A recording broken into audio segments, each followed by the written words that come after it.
If you can climb up here, I'll take you back with me. If you can't, well that's it.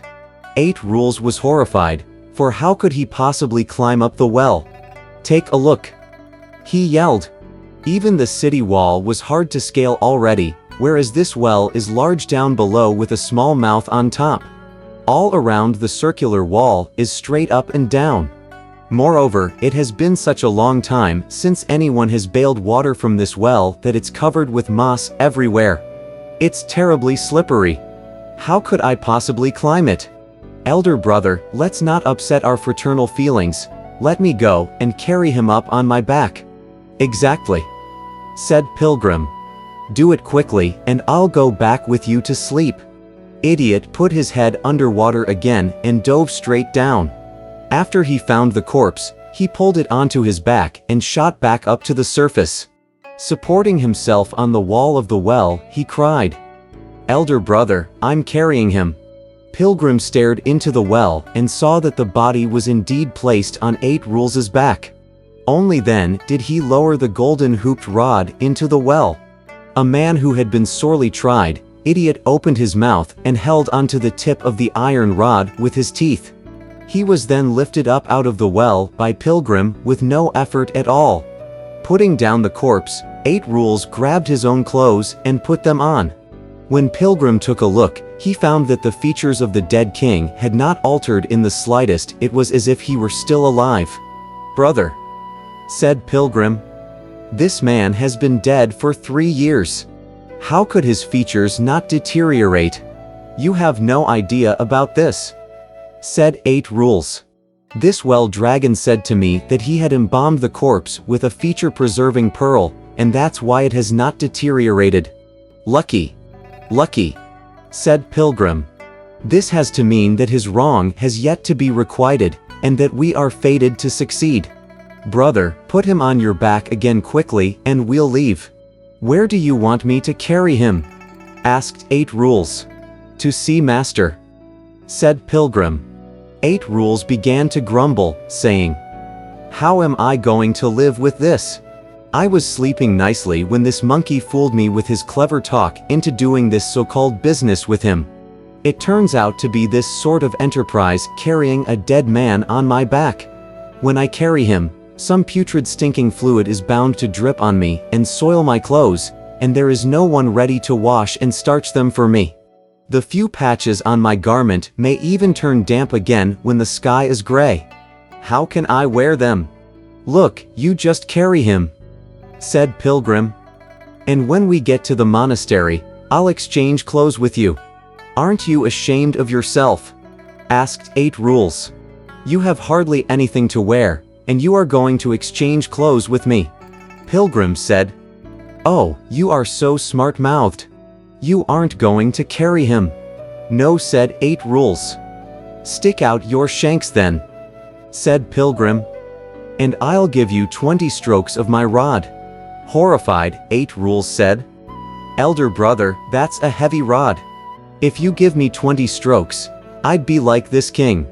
"If you are afraid of being beaten," said Pilgrim, "then hurry up and put him on your back so that we can leave."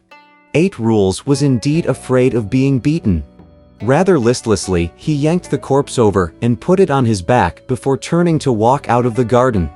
"Dear great sage," making the magic sign with his fingers, he recited a spell and sucked in a mouthful of air facing the ground in the southwest.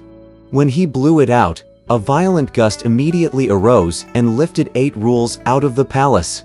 They left the city instantly. As the wind subsided, the two of them dropped to the ground and proceeded slowly on foot.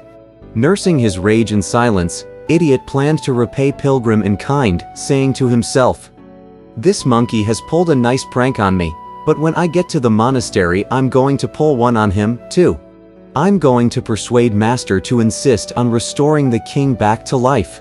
If that monkey can't do it, I'll make Master recite that tight fillet spell until this monkey's brains burst. That will give me some relief." He walked along and thought further to himself. "No good, no good. If you make him heal the man, all he has to do is to go and ask King Yama for the soul, and the man will live again. I must set the conditions so that he won't be permitted to go to the region of darkness. The king has to be restored to life through some means found in the world of light.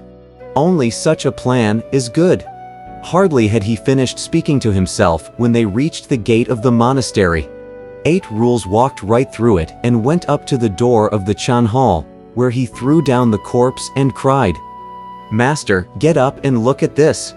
Unable to sleep, Tripitaka was just chatting with Sha Monk on how Pilgrim had deceived 8 Rules into going with him, and how they did not return after such a long time. When he heard the call, the Tang monk quickly arose and said, "Disciple, what do you want me to look at?" "The grandpa of Pilgrim," said 8 Rules, "whom old Hog has brought back on his back."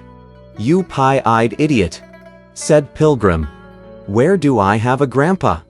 "Elder brother," said 8 Rules. "If he isn't your grandpa, why did you ask old Hog to bear him here? You don't know how much energy I've wasted." The Tang monk and Sha monk opened the door to look, and they discovered that the countenance of the king had not altered at all. Turning sad all at once, the elder said, "Your Majesty, in which previous existence did you incur an enemy who had to catch up with you in this one, and cause you to lose your life? Alas, you left your wife and your child, unknown to all the civil and military officials. Pity your wife who's still in the dark. Who will burn incense or pour tea for you?" He was so broken up that he could not speak anymore as tears rained down his cheeks. "Master," said 8 Rules, laughing, "what does his death have to do with you? He isn't one of your ancestors. Why weep for him?" "O disciple," said the Tang monk, "the fundamental principle of life for those who have left the family is compassion. How could you be so hard-hearted?" "I'm not hard-hearted," said 8 Rules. "For elder brother told me that he could restore him to life. If he couldn't, I wouldn't have carried him back here." This elder, after all, had a head full of water. Shaken by these few words of idiot, he said at once, "Wukong, if you indeed have the ability to restore this king to life, you would have accomplished something greater than building a 7-storied stupa. And even we would have been benefited as if we had worshipped Buddha in the Spirit Mountain." Pilgrim said, "Master, how could you believe the nonsense of this idiot? When a man dies, he can pass through the periods of 3 times 7 or 5 times 7. At most, he may wait for 700 days, when after having suffered for all the sins committed in the world of light, he will then proceed to the next incarnation. This man here died 3 years ago. How could I revive him?" When Tripitaka heard these words, he said, "Oh, all right." Still bitterly resentful, however, 8 Rules said, "Master, don't believe him. He's a little sick in his brain. Just recite that little something of yours, and you are certain to get a living man." The Tang monk indeed began to recite the tight fillet spell, and the monkey had such a headache that his eyes bulged. We do not know how he managed to heal the dead king. Let's listen to the explanation in the next chapter.